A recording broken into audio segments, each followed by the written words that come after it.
Welcome to Winter Bonsai, and this week we're continuing our series on edible bonsai, and we've got a really nice rosemary bonsai here to trim up. Again, just like the thyme bonsai that we showed last week, and if you haven't seen that already, take a look on it in the channel. I think you'll find it really interesting. This week we've got this unconventional bonsai again, which is a rosemary bonsai. I really like growing rosemary bonsai. One, they have really beautiful flowers, as you can see here. Two, they really respond well to bonsai techniques. And the final one is that you can use them in cooking, such as, for the roasties or soup, which has really the added benefit. This tree was repotted this year. I cut it back to a stub about this big, a trunk with just a single branch on it. And basically removed all of the roots so that we could start a really nice radial root base, and the tree's responded really well. It's flushed out with some long vigorous growth, and as you can see it's even flowered this year, so it's a really good sign that the tree is nice and healthy, and it's a good time to come back in, prune it all up and get it ready for winter. So I'll zoom you in, I'll take a look so we can take a look at the tree now.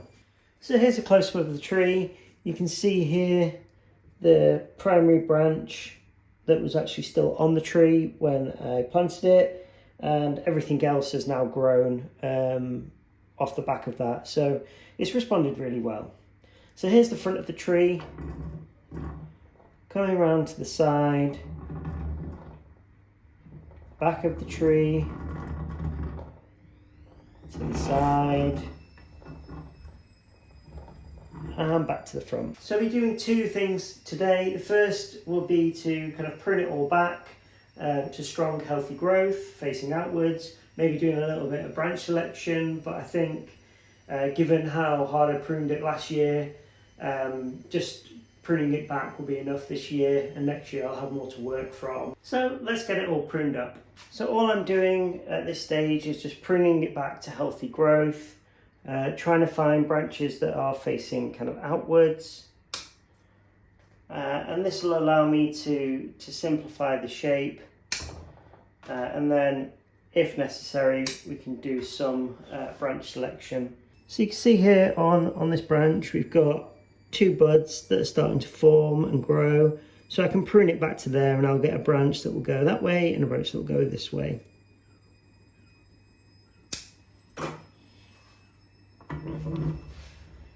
On a similar vein, I've got one at the back here, which starts quite low, so I can prune it to there.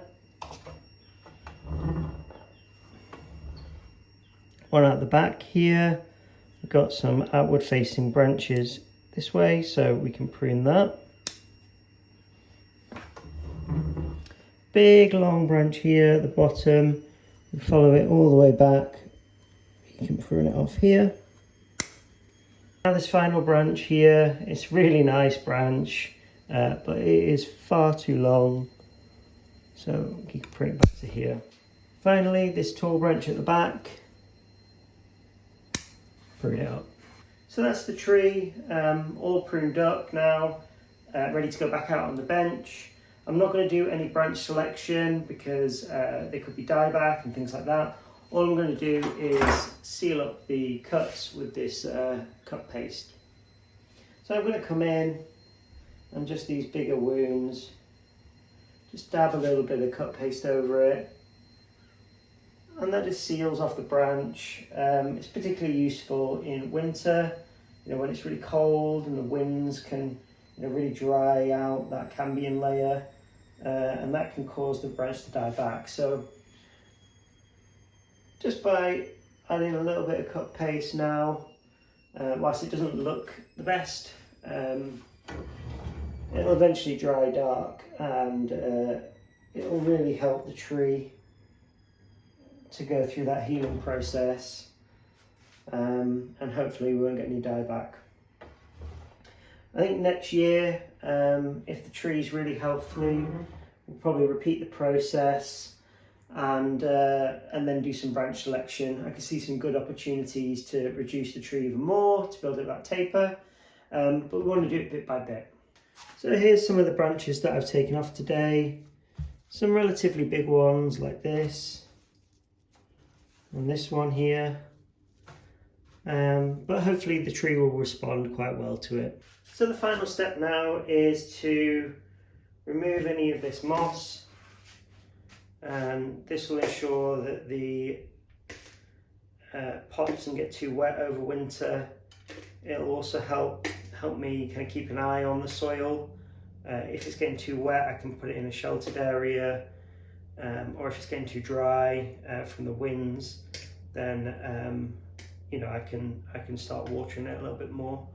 But generally speaking, winters are quite wet in the UK, and even if I you know, even if I put it under a sheltered area where there's no rain, I'd probably only need to realistically water it once between now and April time. So the tree could grow a little bit over winter.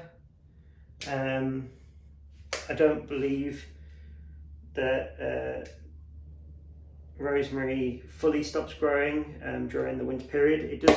It will go dormant for a little bit. So we might see a bit of growth between now and the new year, but it's going to be relatively minimal. I really like this tree. I did some really substantial work to it when I put it in this pot, and you know, it was obviously very healthy because it responded quite well to it. And you know, these trees you can grow from cuttings anyway, so I wasn't too worried when I cut all the roots back. I imagine not this winter, but potentially next winter, when spring rolls around, I might want to repot this again. Or, you know, always kind of working on the roots first. It's really important, which is why I let it grow so wild and long over summer, because the more foliage growth you get up top, the more growth you'll see in the roots as well. And just removing some of this moss from the surface, I can already see, you know, we're getting a nice flared nabari. I'll show you that now. See here, we've got some really nice kind of surface roots forming on the tree, and you can see from the corner here the pot is just absolutely chocker full of nice fine roots. So you know, that's a really good sign. If the tree's got, you know, lots of fine roots, it means it can, you know, take changes better, respond well to any root work or bonsai techniques. So the last step of the process is to spray it down with some rose clear, and that will just kill any crawling insects and stop them from overwintering on the tree. So that's all pruned up now. It's time to put it back out on the bench. So quite a short video, but a really important one to set the tree up for its future. So thank you all for watching. Hopefully you've enjoyed this content. And if you want to see more of this, make sure to give us a like and subscribe, and look forward to seeing you in the next one.